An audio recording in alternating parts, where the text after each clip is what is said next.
Olá pessoal, tudo bem? Meu nome é Lucas, este é o Diário de Leitura e hoje eu venho aqui falar a respeito da biografia de Agostina Bessa Luiz, escrita pela portuguesa Isabel Rio Novo e que é intitulada como O Poço e a Estrada. Comprando qualquer produto, desde que através dos links abaixo da Amazon, você ajuda o canal com uma pequena porcentagem da sua compra.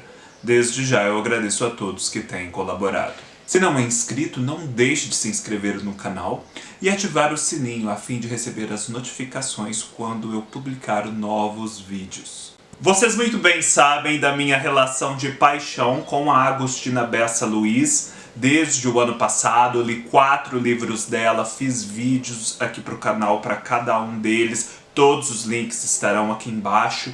Estou, assim, com planos de ler toda a sua obra.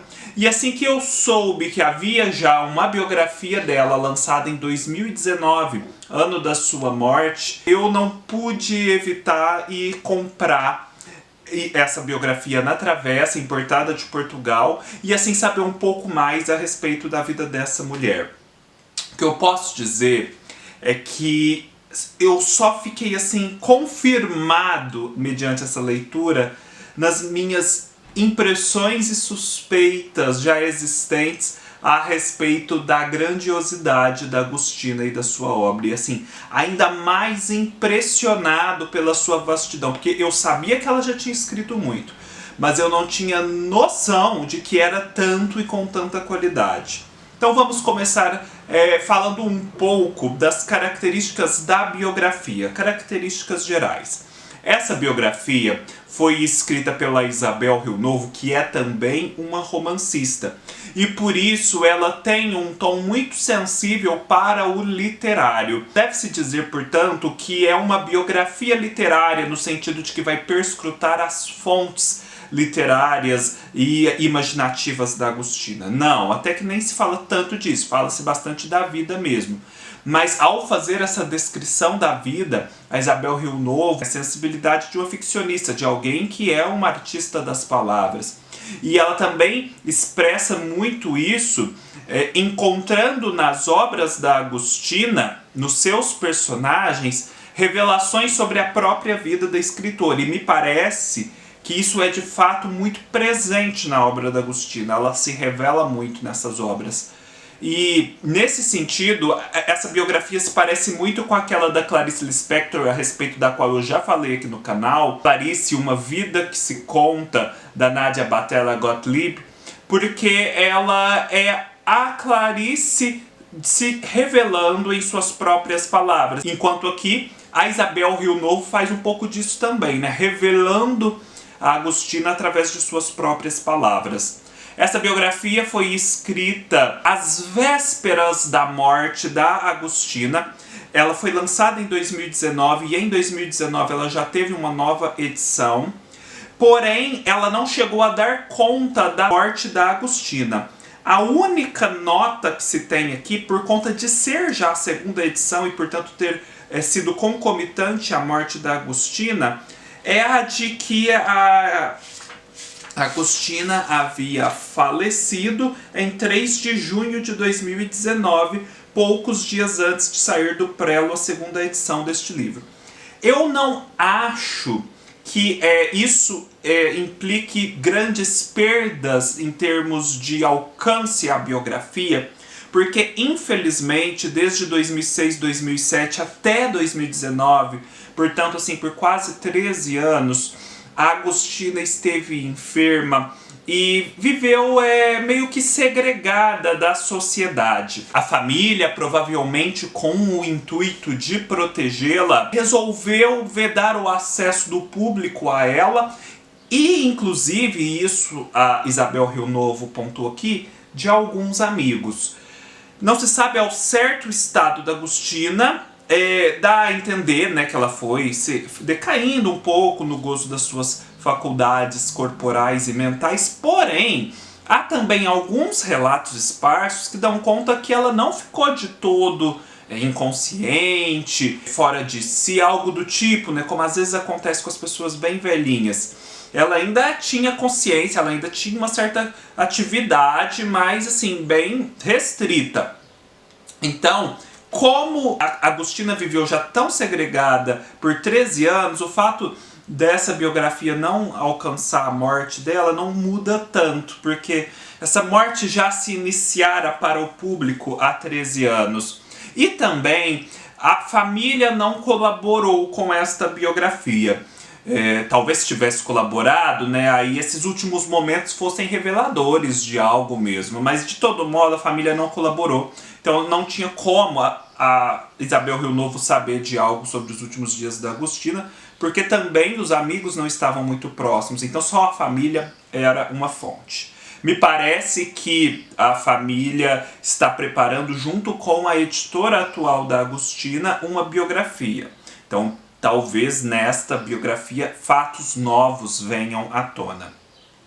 Feitos esses esclarecimentos, eu passo agora a tratar um pouquinho da vida da Agostina, para que vocês possam ter um gosto, né, de como foi essa vida tão singular e tão extensa. Afinal, a Agostina nasceu em 15 de outubro de 1922 e veio a falecer em junho de 2019 e publicou seu último romance no final do ano de 2006, tendo estreado oficialmente na literatura em 1948 com o romance Mundo Fechado.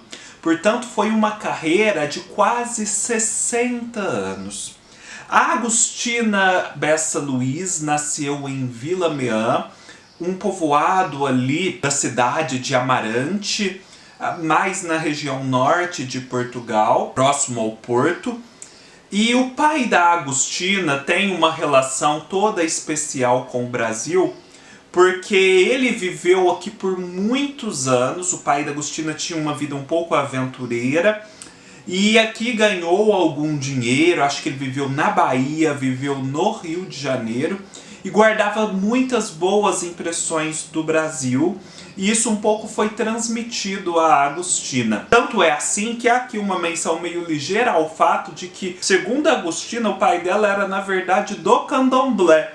Ou seja, quando esteve na Bahia, provavelmente entrou em contato com o candomblé e se tornou muito impressionado e talvez crente naquele sistema religioso. E isso é muito interessante, porque a Agostina, a princípio, não parece ter nenhuma relação com esse universo baiano, por exemplo. E esse pai, ele esteve sempre envolvido com o jogo e com a boemia, a vida da noite. Então, ele tinha alguns recursos, mas sempre vivia meio assim, correndo atrás do prejuízo, porque às vezes tinha algumas perdas. E ele se envolvia com cassinos, com cinemas, com clubes recreativos. E, portanto, ele às vezes mudava muito de cidade. Com isso, a Agostina também se mudava de cidades. Ele jogava bastante também, às vezes perdia altas somas com esse jogo. Então, a Agostina nasce num lar que é burguês sob vários aspectos, mas de uma burguesia não convencional. Porque se diz aqui que no lar delas falava sobre tudo. O pai tinha essas características boêmias, tinha esse passado aventuroso no Brasil, então não era uma família burguesa assim, certinha, tradicional, sem grandes sobressaltos.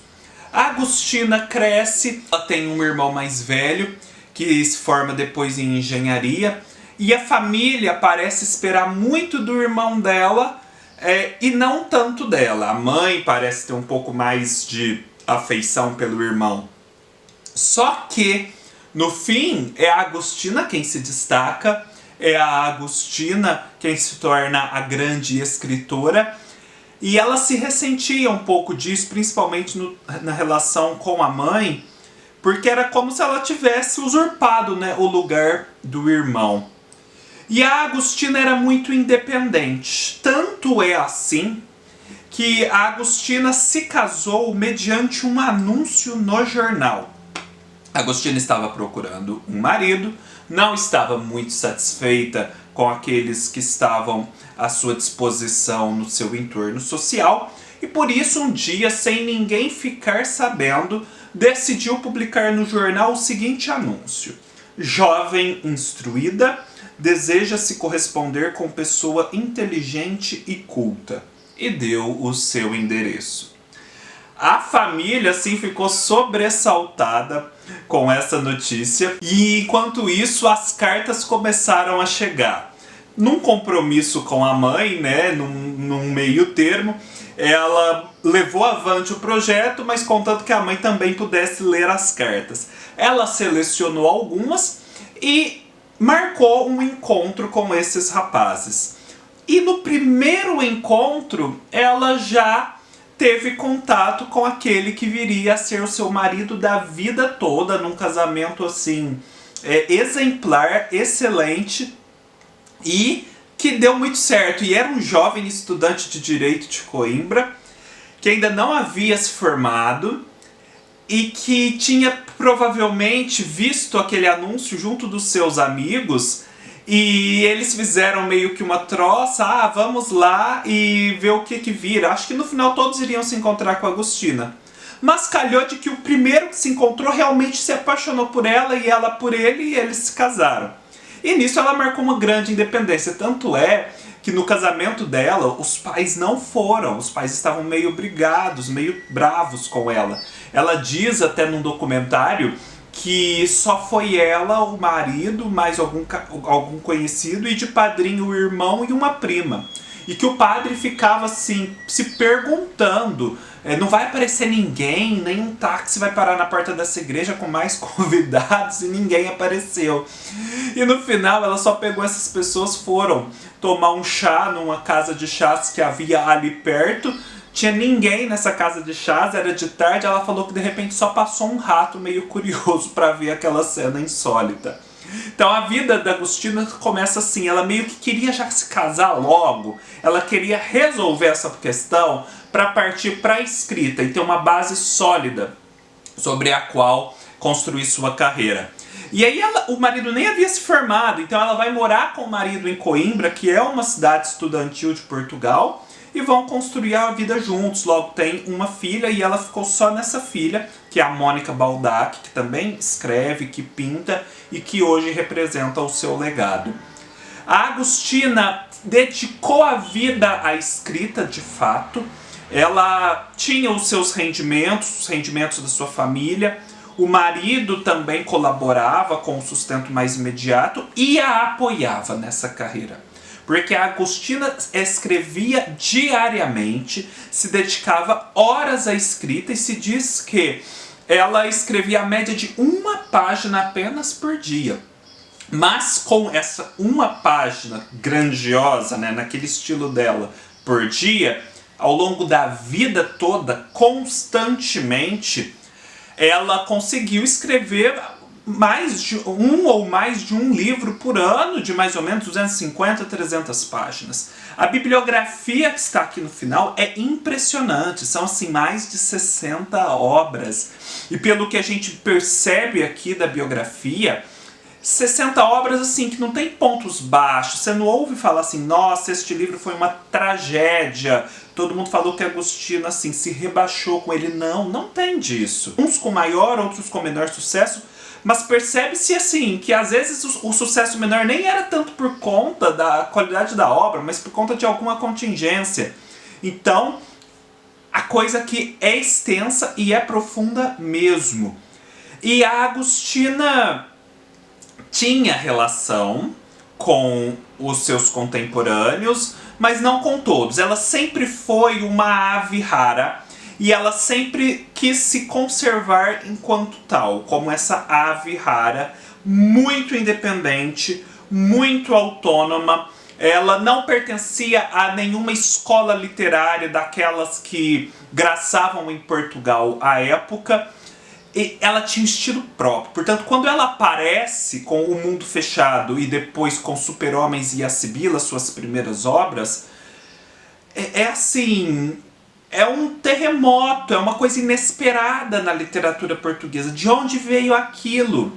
Afinal, como diz alguns críticos, a Agostina pertencia àquela aristocracia rural de Portugal que tantos julgavam atrasados, e ela retratava essa aristocracia, mas ao mesmo tempo a penetração de alma que ela tinha era de um Freud. Então, assim, os camponeses da Agostina, eles fazem observações, às vezes, ou o meio em que eles vivem dão ensejo a essas observações, que são da mais profunda psicanálise. Então, assim, Portugal não estava esperando que o seu interior rural pudesse gerar tanto em termos humanísticos.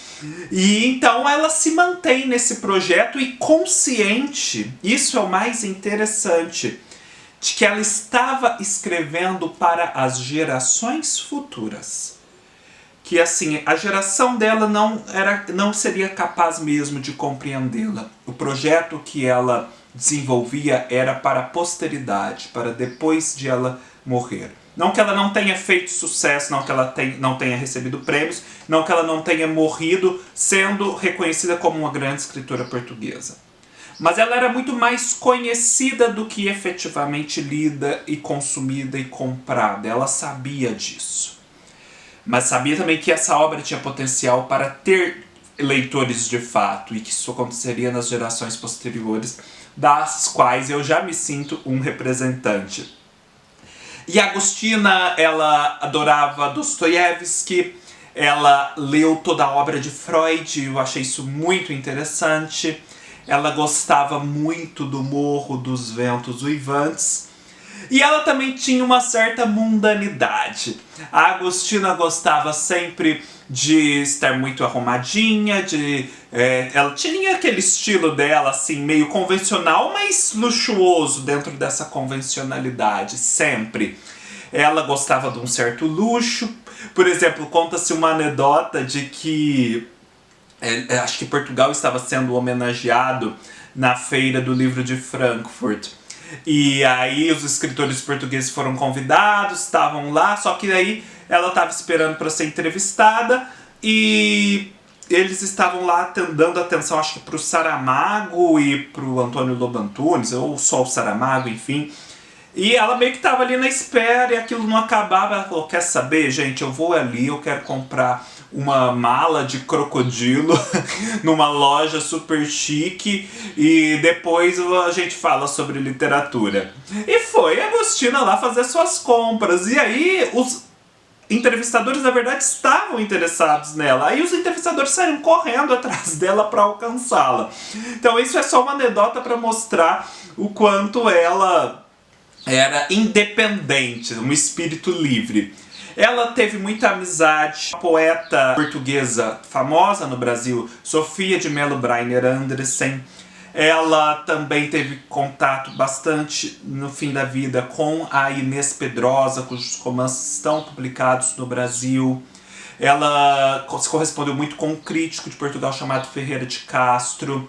Ela também acho que teve relação com o Jorge de Sena, que é um importante escritor português também. Mas assim, ela não era das mais integradas, não. Ela desempenhou alguns cargos públicos, ela dirigiu um jornal famoso. E ela meio que dirigiu esse jornal mais como uma vingança. Porque no começo da carreira dela, esse jornal tinha um crítico que, assim, detonou o livro dela. E ela começou a brigar com esse crítico por cartas e isso virou uma polêmica. E aí depois, lá na frente, quando surgiu a oportunidade dela dirigir o jornal que antes a tinha criticado, depois de tantos anos ela ainda guardava uma mágoa, ela foi lá, dirigiu o jornal só pra ficar por cima da carne seca. Ela também dirigiu um teatro, acho que Dona Maria II, um importante teatro de Portugal. Ela falava que gostava do poder. Então, assim, dava para perceber que ela queria experimentar aquilo, ver no que dava. A Agostina tem muito isso. Parece que assim, ela era uma criança que queria tacar fogo no parquinho e ver o que acontecia. Muitos episódios da vida dela podem ser explicados segundo essa dinâmica, do tacar fogo no parquinho. E tanto é assim que existe um documentário dela, inclusive disponível no YouTube, que se chama Nasci Velha, Morro Criança. É bem isso que aconteceu com ela. E assim, a obra dela é interessantíssima, as biografias que ela escreveu. E ela não gostava tanto de poesia, mas ela se dispôs a escrever a biografia da Flor Bela Espanca. E parece que é uma biografia muito boa, ao estilo de Agostina, que não é convencional, e que a marcou porque o irmão se suicidou. O irmão também era muito envolvido com o jogo, ficou arruinado financeiramente, dentro desse contexto se suicidou. E a Flor Bela Espanca também se suicidou. E o irmão dela, da Agostina, se suicidou mais ou menos ao mesmo tempo em que ela estava finalizando o livro da Flor Bela. Então talvez isso tenha criado uma conexão maior com a biografada. Ela escreveu a biografia do Marquês de Pombal, do Santo Antônio, uma amiga que ela admirava muito, que era uma artista plástica, que era Marta Telles. Enfim, muita coisa. Teatro, crônicas, memórias, livros sobre Kafka, que eu nem sabia, nem imaginava. Literatura infantil. Gente, é isso aqui, ó, a obra delas. Isso tudo é muita coisa. E dá pra perceber também, só o último detalhe, que ela se valia de todo mundo à sua volta para criar os seus romances, da sua vida. Eu imagino assim, que quem convivia com a Agostina vira e mexe se reconhecia em algum personagem, que ela não deixava passar os episódios da vida para recriá-los literariamente. Não há falar que, assim, portanto, a literatura dela é uma grande autoficção. Porque não, tinha muita invenção nas histórias. Mas certos traços, certos acontecimentos ela não deixava passar, explorava nos romances, repetia eles em outros romances, explorava sob outros ângulos, assim. A vida, ela estava muito atenta à vida para criar a sua literatura. E do poucas vezes que acontecia, não precisava ser nem algo muito extraordinário. Ela já conseguia fazer obras fenomenais. A minha percepção é de que a Agostina tem um potencial, gente, de verdade, de um Shakespeare. A profundidade dos livros dela e a vastidão da obra, né, do campo, do que ela imaginou ao longo da vida, é de um fenômeno. Assim, você lê as obras, cada período, é igual o Shakespeare, cada fala de um personagem, às vezes já não dá para você parar e ficar refletindo, porque tem um vislumbre sobre o mundo que era insuspeitado. Assim acontece com cada período escrito por Agostina nessas mais de 60 obras. Então, assim, convido vocês a lerem. Eu sei que está difícil encontrar os livros dela aqui no Brasil, mas olha, A Sibila, que é o seu mais celebrado, e outros 2 livros infantis, Vento, Areia e Amoras Bravas e Dentes de Rato, estão facilmente disponíveis. Vou deixar os links aqui embaixo. E vou deixar os links aqui embaixo também para vocês conseguirem comprar, importar pela Livraria da Travessa ou por outros meios esta biografia e os demais livros. Enfim, todas as informações estarão aqui embaixo.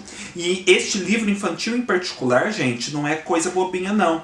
Esse Vento, Areia e Amoras Bravas, que tem um título lindo, foi ilustrado pela Mônica Baldac, que é a sua filha. E assim, ele é muito referenciado na biografia no sentido de contar da vida da Agostina, sabe? Então, é muito valioso, inclusive, para conhecer da sua vida. E os trechos que estão transcritos aqui são muito profundos, né? Tem toda aquela densidade literária que a literatura dita adulta da Agostina também tem. É isso, pessoal. Fica a dica, fica o meu entusiasmo, espero contagiá-los.